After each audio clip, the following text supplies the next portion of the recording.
These are fewer. So what are the husband rights? Number one, she must obey him as long as he does not order her to sin. And obedience in Arabic is always specified bil ma'roof, in kindness and in a decent manner. What is ma'roof? So the husband is not Simon. Simon says, stand on one leg for half an hour. So he comes home and says, don't speak. Just stand on one leg for 1 hour, half an hour. And she says, Wallah, Allah, I have to obey him. No, you don't have to. This is not ma'roof. This is not in kindness and decent manner. So when should I obey him? You must obey him when it is related to his rights. For example, he loves long hair. You want to cut your hair very short. Haram. Why? It's my hair. Yes, but he's your husband. And you are obliged to look good for him. He says, I don't want you to eat onions or garlics. Why? You know why. But if he says to you, I don't want you to eat apples, are you obliged to obey him? No. You can eat apples, you can eat oranges. Obeying him is not his rights. It doesn't help him. It doesn't benefit him. There is no harm from it. Likewise, if a woman, and lots of the women have a problem swallowing this. It can't go down their throat easily. Why would I obey him? He's just a man. And men, they stink. They're bad. They're idiots. They come with a long list of insults. Well, let it be known that the status of man to his wife is unmatched, not even with the parents. Oof. I should obey my husband more than obeying my parents? Yes. If your father tells you something and your husband tells you something else, who should you obey? The husband, definitely. Nobody disputes in this. The Prophet says, alayhi salatu wassalam, if I were to order someone to make sujood to someone else, I would have ordered a woman to make sujood for her husband. Wow. Shows you how important the husband in his wife's life. The Prophet saw alayhi salatu wassalam, a woman, and he said to her, who's this man with you? She says, he's my husband, O Prophet of Allah. He said, how are you with him? She said, I try my level best to obey him and make him happy. So the Prophet said, well, be careful.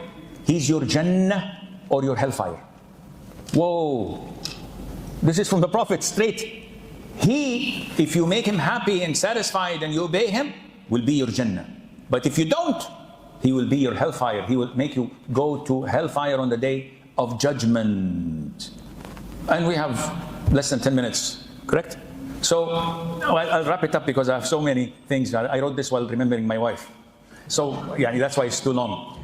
Number two, one of the husband's rights, important rights, is to protect your honor. And this is what real Muslim women do. They protect your honor. She would never cheat on you or disgrace you or bring anything that would tarnish your honor. And she would protect and safekeep your wealth and your children. Allah says in the Quran, so righteous women are devotedly obedient, guarding in the husband's absence what Allah would have them guard. They protect you when you travel, when you go, they preserve their chastity. Number three, one of the rights of the husband is that the woman takes care of herself and beautifies herself. This is a form of worship. Lots of the sisters work on their bodies, on their diet. They go to the gym or practice and work out in the home to have a good physique to please their husbands. Wallahi, they're working out with this intention is ibadah. And they're being rewarded as if they're doing night prayer. But some of the sisters fail to see this. And they lose weight, they lose focus. So many sisters come in the counseling sessions and Sheikh, my husband is always criticizing my weight and he's doing this, he's doing that, and I can't stand that anymore. I said, okay, how much do you weigh? She says, only 110 kg. What? Is he married to an 18-wheeler? 110 kg? That's a lot of weight. And how tall are you? She said, 158 centimeters, almost 5 foot. That's a lot of weight. You let yourself go. Okay, sometimes you're lost in life, too many kids, working in the house. But now, this is a fork of the road. The husband, I sit with him and I speak to him. I said, Sheikh, I can't. seriously, I can't. I tried my level best. She's a good woman. I love the life we had together, the children, but I can't. This is not in my hand. So what should we say? Either he goes to haram or gets married again. Third option, take care of your body and hit the gym. So this is in your hand. You have to take care of yourself, and this is a form of worship. Number 4, women must stay home. Allah mentioned in the beautiful verse number 33, surah number 33. Yani this is a perfect number, 3333. You will never forget this. What does Allah say in this ayah? وَقَرْنَ فِي بُيُوتِكُنْ. Allah is addressing the mothers of the believers, the wives of the Prophet, where He says, subhanahu wa ta'ala, and abide in your houses and do not display yourselves as was the display of the former times of Jahiliyyah. Allah says, abide in your homes. So you may go out when needed. When your husband allows you to do so, no problem. But as we see women nowadays having their own cars, and every day they have to at least go 2-3 times. Where? Well, I'm fed up. I just want to go and drive around. This is not Islamic. I said, Sheikh, why? It's because Allah told them to stay home. You want to go and buy something from the grocery shop that is needed? No problem. You want to go and visit your mom and He allows you? No problem. But just to go and be on the road. And some of the brothers called me, Sheikh, my wife left yesterday after bickering and fighting at 2 a.m. and she came only the following day. Where was she? I don't know. She even disabled the tracking device on her mobile, so I don't know where she is. And she blocked me. What kind of a wife is this? Are you a real man? One of the brothers said, my wife left home for 4 days. She checked into a hotel and I don't know what was happening. For 4 days. Yeah, who's the man? Who's wearing the pants? He said, she is. Okay, I'm sorry. I even asked. No, there is red lines that cannot be crossed. Number 5, she should not allow anyone to enter your home without your permission. Usually normal men have no problems. I have no problem at all. Whomever goes into my house, my wife doesn't call me, says, I want to bring a friend, I have visitors. No, this is normal, 99.9%. Even going out, my wife has an open permission. I come home, she's not home. I give her a call, Assalamu alaikum, where are you? Well, I left to my mom's house. We're having dinner and I'll come back at 9 o'clock. No problem. I'm easy. But it is the man's right to demand, no, you don't leave without telling me. So yes, as a wife, you have to call him. I want to go to my house, to my friend's house, to my mother's house, to my brother's house. And he says, okay, 99.9% he will say, if not 100%, he's okay. But you have to inform him. This is his God-given right in Islam. This is an Islamic ruling. It's not a cultural ruling. Number 6, imagine how important the husband is in his wife's life. She must not fast, voluntary fasts, even Arafat, even Muharram, Ashura, we're coming, Mondays and Thursdays. She cannot fast without his permission. And this is a must. Subhanallah. Why? Because he might be interested. He might want her. And it is his God-given right. The Prophet says, it is not permissible for a woman to fast while her husband is present except with his permission. And she is not allowed to allow anyone in his house except with his permission. Authentic hadith. Some people say you have a blatant, an open check. You can fast whenever you want. Especially when they're my age. Please fast. For God's sake, do whatever you want. But some people know. It's your God-given right. You're the husband. She has to seek your permission.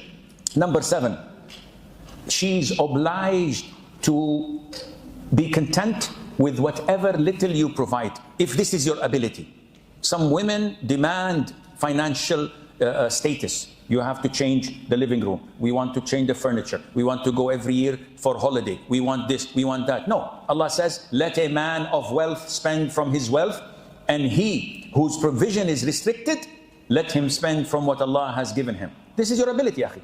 So a real righteous woman would not burden her husband for more than what he can afford. Number 8, she is obliged, it's a must, to answer his call when he calls her for intimacy. Any time of the day, no matter what the circumstances are. And if she doesn't, Allah will curse her. The Prophet says, when a woman goes to bed abandoning her husband's right of intimacy, the angels curse her until she comes back. And when the angels curse, do you think Allah will respond or not? Of course. It's a serious thing. Yes, if there is hardship, if there is harm, if she's sick, if she's unable, yes, she has a legitimate excuse. But what is your excuse? Well, I don't feel like it. Yesterday I told him, take me to my father's house to visit. He refused, so I'm punishing him. Khalas, get ready for the curses of the angels. Number 9, to take care of upbringing his children. And this is the main reason, one of the main reasons of a man marrying. When you marry so that your wife would take care of your children and teach them Islam, teach them Qur'an, teach them prayer, because you're out there trying to make a living and secure their future. You can't be as well teaching them. So she has to take care of this. Number 10, she has to take care of treating his guests, his parents, his relatives in a nice way, because she is my representative. I know people, wallahi, they come to me and say, Sheikh, my wife seriously embarrasses me. I says, how? He says, wallahi, when guests come to my home, she treats them like royalty. She brings them food, she brings them things, she cleans the house, she puts perfume, air conditioning. I feel that she's overdoing it. And when I talk to her, she says, they are your guests. I would never allow anyone to speak this little against you. So he is so embarrassed, but doesn't know how to reciprocate. What can I do for this woman? Wallahi, ya akhi, this is a jewel. This is a priceless jewel that Allah has given you. What are you going to do? This what defines you. You have to thank her. You have to show her appreciation. Because hal jaza'ul ihsan illa al-ihsan. When someone does good to you, what is the reward? Reciprocate, ya akhi. Number 11, it is her God-given duty, an obligation, that she keeps the husband's secrets intact. Unfortunately, there's a breach in both husbands and wife. The husband is not a real man. He goes to his mother. He goes to his siblings. My wife did this, my wife did that. He complains like a little girl. And some of them even go further to share haram things. A wife called me the other day complaining that her husband shows her pictures to his brothers. She says, I'm sitting with him, and while talking with his siblings, he puts the camera and he shows them while I'm sitting in indecent clothes. And when I speak to him, he said, this is okay, they're my brothers, they're my cousins. Such a man is not a man, he's male. And this is what is known in the hadith as ad-dayyuth, who allows this to happen. Women do the same. Oh, my husband did this, my husband did that, he was intimate with me there and here, and this is all haram. What happens in Vegas, stays in Vegas. What happens in the bedroom, stays in the bedroom. Don't go leak things.